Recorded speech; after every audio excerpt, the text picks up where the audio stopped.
tao o persona na kung saan sa Bible, yung kanilang choice ay talagang nagbigay ng impact sa ating lahat. Now, listen to this.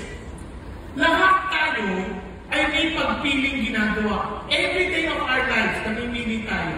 To some of you, namimili kayo kung pupunta kayo dito o mag-stay sa bahay. Tama? And since mas malamig dito na lang. Pero hindi, joke lang, hindi ko naman kayo hinuhusgahan. Yung iba sa atin, namili tayo na susukutin. But every choice we make, though it may be simple, hindi ibig sabihin yan ay private or personal. Bakit? Kasi somebody else will be affected. Simpleng pagkain. Pinili mong kumain ng Rebisco. Halimbawa lang, hindi ko ina-advertise yung biscuit. Kanya lang, sample lang. Yung pinili mong yun, it affected yung manufacturer. Yung mga tao nagtatrabaho doon. Kaya every decision we make with somebody else will be affected. Tama mali. Now, kunyari, ikaw nagdamit, humili ka ng damit, bumili ka ng damit sa Uniqlo. O hindi ko naman i-advertise sa Uniqlo, gusto mo i-execute, okay lang din.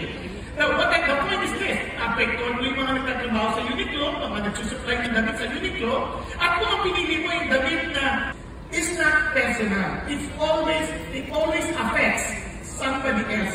Lalo na kung mga defining moments at choices sa buhay. Mapapangasawa, magtatrabaho kukunin, karera na susupport sa patahakin, at lalo na rin sa mga taong iboboto natin.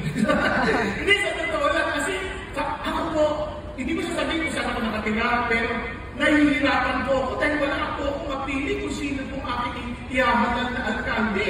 Parang bigla ko naisip, Lord, malaki po ang pagkakasala ko sa inyo. Dahil wala po kami na-influensyahan ng mga kandidato na kung saan maniniwala akong tatayusin ako sa katwiran at hindi nila pagpasamantalahan ng bayan. Nakuha mo ninyo? Kaya sobrang laking hamon po sa atin. Sobrang napakahirap. Sinong iyahanan mo? Kaya ho, mga kapatid, if God is calling you to stand for the truth and God wants you to be part of the leadership of this country, by all means, tumakbo kayo. Kanya lang, tiyakin nyo, alam nyo yung ginagawa nyo. Kasi maraming mga tao, may malasakit sa bayan, tatakbo, hindi naman alam yung tinatakbuhan. Yun lang. Hindi alam mo anong gagawin. Hindi ko sila hinuhusgahan. Maaaring mayroon silang sincere intention to help the people. Kanya lang, hindi naman alam yung trabaho gagawin nila. Kaya tumatakbo sila, maraming mga batas. Hindi nila binabasa yung mga batas na pinipirmahan. No, hindi ko nilalahat kasi sabi ko may mga ilahan. Hindi mo ganda sa akin. Kaya kailangan natin silang ipag-pray ng mabuti. Nagkakaintindihan mo tayo. Kaya our choices are too important. Alam niyo ba may mga choices na talagang sometimes you have to let go and lose something talagang significant to gain more. Halimbawa po si Charles Fujito. Nangyari. Winston Churchill. Buti pa kayo. Ako hindi ko siya nakilala. Joke lang. Nabasa ko lang siya. Pero si Winston Churchill, noong ikalawang pandaigdigang digmaan, nakuha ng kanyang intelligence yung code ng Nazi, ng mga Germans. Yung code na yun, nalaman nila, doon pa lang sa code, kung ano yung mga plano ng mga Germans, mga susunod pang mga hakbari na kailang gawin, is the good and the better. Ulitin ko ha, ang kalaban ng best na choice ay yung mabuti at yung medyo mas mabuti. Kailangan ang makuha mo yung pinaka-mabuti. Nagkakaintindihan. Kaya hindi pwedeng tatamad-tamad na buhay.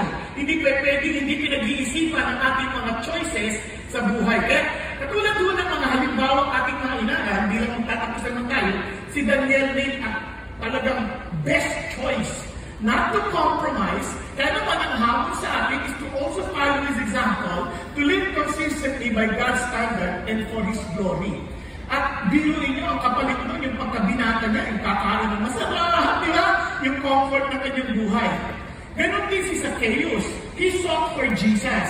Kakabila noon, siya ay mayaman, di ba na siyang mapahiya, di ba na siyang umakyat sa puno, na siyang pwedeng gumawa lamang kay mga bata, pero pinili niya pa rin gawin lahat ng yun. Para saan? Para makatagpo na si Jesus. Kaya naman, we surrender to Jesus and experience breakthrough. Tingnan yung epekto ng kanyang choice. Nung nagsisi siya, half of his wealth, pinamigay sa mahihirap. Pighati ng kanyang tatay, losing Joseph, and dito sa pagkakataon, mawawala rin si Benjamin. So he had to repent and really take the responsibility to make sure na maibalik niya si Benjamin sa kanyang tatay. And praise God, hindi lang maibalik si Benjamin, pati si Joseph. Buhay pala. Nakuha niyo? Kaya nga ang mahalaga doon is we need to keep on going back to God and let Him redeem our lives. Now, si Esther naman po, again, isang choice din between her life, doon po sa life ng kanyang mga kababayan.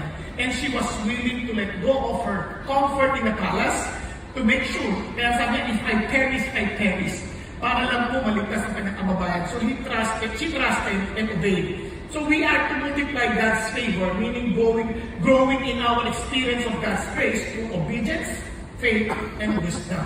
At si Samson, ang lungkot ni Samson, no? Malakas pero mahina. Napansin niyo ba yan? Anong hina ni Samson? Ang kanyang pagtingin. Lagi nang sabi, maganda to, maganda babae to, maganda. Kaya ang kapalit, kabulagan. Kaya hindi mo kita kanyang mata eh. Kakatingin. Para yung better matanggal at makita niya yung best. Kaya naman, ang alternative natin is not to follow his example, but to do the opposite, which is practicing self-control. Now, napansin niyo ba gano'n importante yung pinag-usapan natin? Let His life transforms you. Now, bakit po yan? Bago tayo pumunta sa ating upline, gusto ko muna maintindihan natin, bakit kailangan mo ma-transform? Sabi sa kanya, ikaw, kailangan mo ma-transform?